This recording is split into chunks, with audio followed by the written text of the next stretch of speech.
जब भारत का संविधान बना था, उसमें बहुत कम लोगों को यकीन था कि हमारा ये संविधान इतने लंबे समय तक कामयाब होगा। बहुत सारे अमेरिकन विचारक या यूरोपीय विचारक ये कहते थे कि भारत टूटेगा या कि नहीं, विचारणीय विषय ये नहीं है।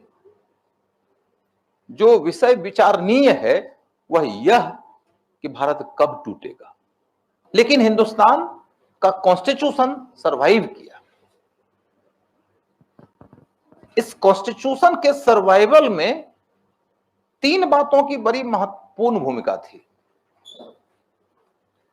एक यह कि कॉन्स्टिट्यूशन का निर्माता कॉन्स्टिट्यूशन का एक्सपर्ट मात्र नहीं था, कॉन्स्टिट्यूशन को उस ग्रुप का सहयोग, समर्थन और आशीर्वाद प्राप्त था जिसके बारे में लोगों की मान्यता यह थी कि ये हुतात्मा है, ये देश के लिए लड़ने मरने वाले लोग हैं, ये देश के लिए कुर्बानी देकर आए हुए लोग हैं, ये हमारे लिए जो भी व्यवस्था करेंगे वो अच्छी व्यवस्था होगी। ये उस दौर की बात है जब हिंदुस्तान के लोगों की साक्षरता का दर 12-13% था। तो उन लोगों ने संविधान का सम्मान सिर्फ और सिर्फ इस आधार पर किया क्योंकि संविधान बनाने वालों के प्रति उनके मन में सम्मान था। वो संविधान का प्रावधान नहीं जानते थे। उसके बाद फिर दूसरा फैक्टर यह आया कि संविधान के जो क्रियान्वयन करता थे उसकी पहली पीढ़ी बहुत हद तक राजनीति को पाकीजगी से करने वालों की थी, पहली पीढ़ी। क्योंकि ये वही लोग थे जिन्होंने कि राष्ट्रीय आंदोलन में लड़ाइयां लड़ी थी, जो 10-10 साल जेल रह के आए थे। और जब उन्होंने लड़ाई की शुरुआत किया था तब उनमें से किसी को थोड़ी पता था कि कल को देश की आजादी के बाद में हमको कौन कौन सा पद मिलेगा। उनकी मौलिक मिट्टी वैसी ही थी जिससे मूर्ति बनती है। ये मिट्टी वाली बात आपको समझना पड़ेगा। उस मिट्टी में मूर्ति की संभावना बहुत प्रबल थी। इसीलिए कोई आदमी तब जेल जाना स्वीकार किया जबकि वह चाहे तो पैलेस में भी रह सकता था। कितनों तो ऐसे थे जो पैलेस छोड़े और जेल गए। तो फिर उसके कारण संविधान हमारा कारगर हो गया। डॉक्टर अंबेडकर ने संविधान सभा में अपने अंतिम स्पीच में कहा था कि हमने दुनिया के अधिकांश देशों का संविधान पढ़ के, बहुत लोगों के साथ विचार विमर्श करके, कष्टप्रद प्रक्रिया से गुजरते हुए एक बेहतर संविधान बनाया है। लेकिन यह संविधान कितना अच्छा परिणाम देगा वो इस पर निर्भर करता है कि इसको लागू करने वाले लोग कैसे हैं। उसकी पहली पीढ़ी ठीक थी, इसलिए संविधान उस समय कामयाब हो गया, उस समय प्रभावशाली हो गया जिस समय संविधान के बनते ही टूट जाने का डर था। क्योंकि वो सबसे ज्यादा उसी समय टूट सकता है जिसमें बना है। क्योंकि संविधान तो बन चुका है, संवैधानिक संस्थाएं नहीं बनी थी। संवैधानिक संस्थाएं तो अभी नहीं बनी थी, संवैधानिक परंपराएं भी नहीं बनी थी।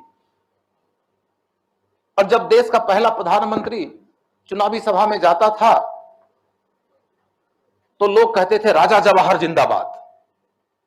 और वो कहता था कि नहीं, मैं राजा नहीं हूं, राजा तुम हो। और तुम्हें लगे कि मैं तुम्हारी सेवा ठीक से नहीं करता हूं तो मेरी कान खींच के मुझे बिठा देना, गद्दी से उतार देना। मैं तो भिक्षु हूं, भीख मांगने आया हूं। यदि आपको लगता है कि मुझे वोट की भिक्षा देना चाहिए तो वोट देना। उस समय देश के लोकतंत्र और देश के संविधान के टूटने की गुंजाइश थी। लेकिन वो पीढ़ी हमारे राजनेताओं की ऐसी थी जिन्होंने अपने लिए राजनीति नहीं किया था। तीसरे फेज में वो कॉन्स्टिट्यूशन कामयाब इसलिए हुआ क्योंकि उस संविधान के निर्माता के रूप में एक व्यक्ति का नाम उससे अटैच्ड है, जिसका नाम है डॉक्टर भीमराव अंबेडकर। जब हमारे समाज में पिछड़ी जाति के लोग, दलित समाज के लोग राजनीतिक रूप से एस्पिरेशंस से प्रेरित होकर सक्रिय हुए, राजनीतिक आकांक्षाओं से प्रेरित होकर सक्रिय हुए, जब सत्ता उनके हाथ में आनी शुरू हो गई तो उन्होंने राजनीतिक दलों के प्रति विरोध का भाव जाहिर किया। अपनी राजनीति बनाई, लेकिन संविधान के प्रति उन्होंने कभी भी अपमान का भाव नहीं दिखाया, क्योंकि उन्हें लगता था कि ये उस मसीहा ने बनाया है जो मेरे बारे में तो बुरा सोच ही नहीं सकता। संविधान को अंबेडकर के नाम ने बचाया। जिसने अंबेडकर का नाम लिया वो अंबेडकर को जानता कहां है? बहुत कम लोग हैं जो अंबेडकर को जानता है। अंबेडकर तो अपने आरंभिक शिक्षा में अर्थशास्त्री थे, जिसकी प्रेरणा से अमर्त्य सेन भी लिखते हैं। अंबेडकर समाजशास्त्री भी थे, अंबेडकर दर्शन शास्त्री भी थे। बुद्धिज्म पर जो उन्होंने काम किया है वो बहुत कम बुद्धिस्ट विद्वान कर पाए। अंबेडकर भाषा शास्त्री भी थे, अंबेडकर कॉन्स्टिट्यूशनलिस्ट भी थे, पॉलिटिकल एक्टिविस्ट भी थे। अंबेडकर तो पॉलीमैथ थे। उतना ज्यादा पढ़ा लिखा आदमी उस समय संसार में बहुत कम था। उसे उनके समर्थकों का वो समूह पढ़ के थोड़े जानता है, जो इसलिए अंबेडकर को नायक मानता है क्योंकि अंबेडकर पिछड़ों की राजनीति में यकीन करते थे, पिछड़ों को आगे ले जाने में यकीन करते थे, उसकी लड़ाई लड़ते थे। वो अंबेडकर को सिर्फ और सिर्फ अपना मसीहा मानता है। लेकिन अंबेडकर को मसीहा मानने के नाते अंबेडकर के हाथ में चूंकि संविधान की किताब है, तो संविधान पे यदि वो हमला करेगा तो वो अंबेडकर के छाती पे हमला हो जाएगा, इसलिए वो संविधान पे हमला नहीं करता। और ये भारतीय संविधान का बहुत सौभाग्य है।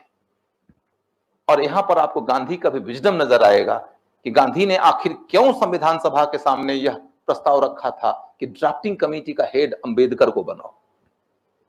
सिर्फ और सिर्फ इसलिए नहीं कि अंबेडकर संविधानविद थे, वो तो थे, लेकिन इसलिए भी क्योंकि वो 2000-3000 साल की परंपरा को पलटना चाहते थे।